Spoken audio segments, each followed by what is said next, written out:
这世间有没有传说？身为飞蛾，若是不敢扑火，这宿命凭借什么闯过？丝绫罗缠绕着丝枷锁，金装与我。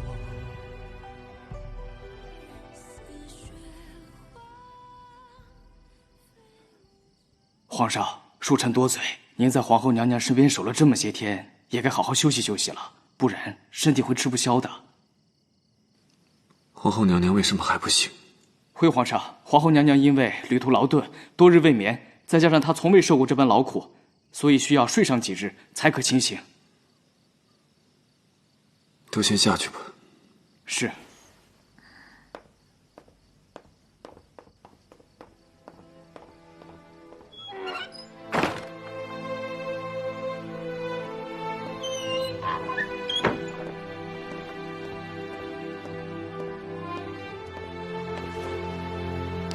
启禀皇上，粮草运到了。好，传令下去，所有人休养生息，备战待敌。是。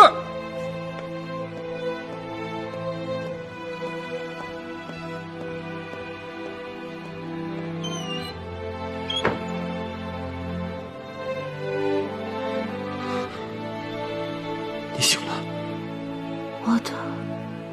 我的睡。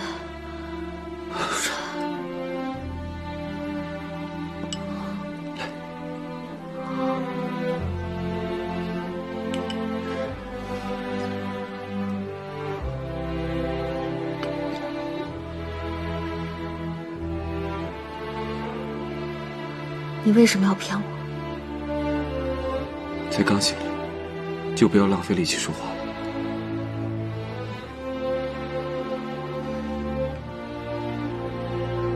你回答我，你为什么要骗我？难道你希望我死吗？我不希望你死，可是我没想到，你竟然又一次耍我。齐少，这一次你玩的有点过了。我没有玩弄你的感情，我是在和自己打赌。你能赌什么？我赌你会来，我赌你不会舍下我。凡是赌局，都只是一场游戏，胜负输赢早就是安排好的。越是没有自控能力的人，越会在游戏中无法自拔。你难道不知道这些吗？对你，我的确是失控了，所以我才不得不赌。我屡次三番给你选择的机会，其实都是在和我自己赌。我庆幸，这最后一次，我终究没有失去你。你认为你一直在让我选择，在我看来，你不过是一次次的在玩弄别人的命。你误解我了。我之所以大费周章的给你选择的机会，那都是因为我心里有你。我永远无法做出伤害你的事，更希望你能被我感化。你这种表达感情的方式，我接受不了。过去的事情就让它过去吧。你能来，我就已经心满意足了。今后我不会再骗你了。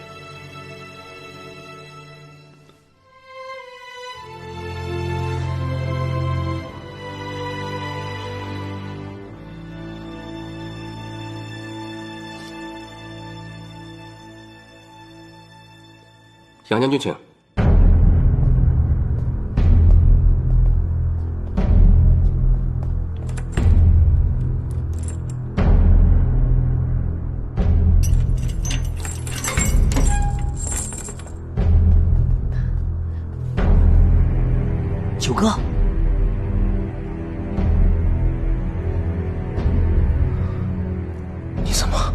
我是偷了我三哥的令牌和钥匙来的。虽说我比他帅了点儿，但还是没被认出来。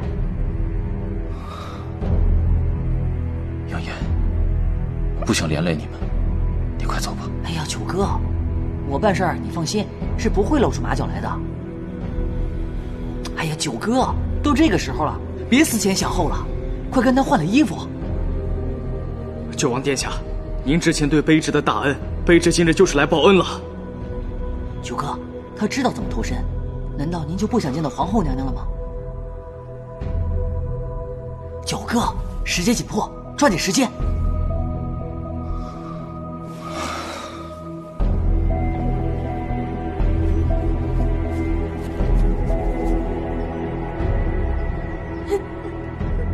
娘娘，你怎么还不醒呀？娘娘，您看您都瘦了。娘娘，您赶快起来吧，起来咱们就回宫，奴婢给您做好吃的，好好给您补补。娘娘，您听到我说话了吗？你怎么还不起来？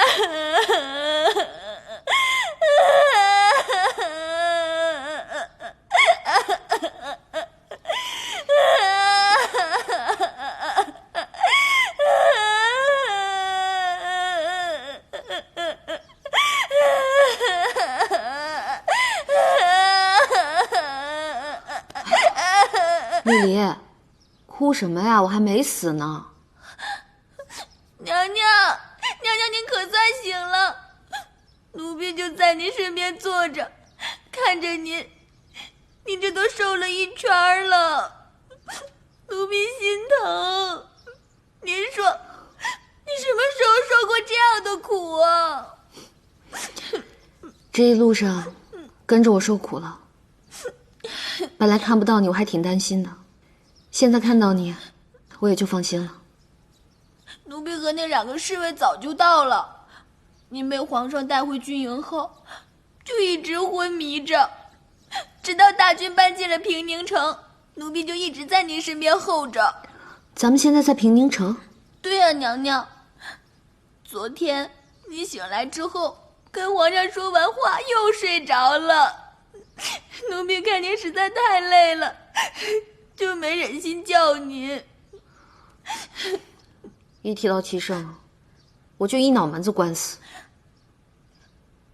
看皇上昨天的脸色，像是您和他聊得不投机。皇上不会是真的要对您动手了吧？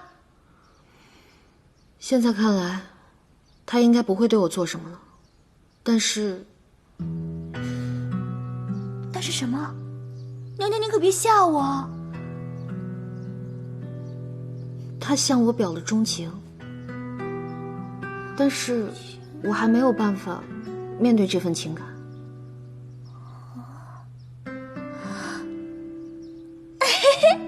娘娘，皇上对您表钟情，这可是天大的喜事儿啊！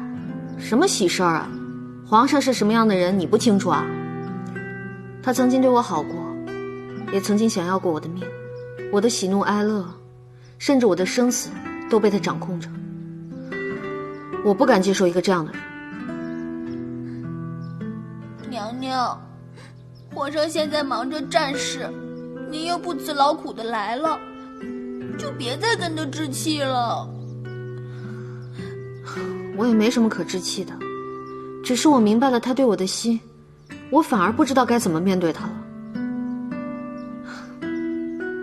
不知道九王那边怎么样了？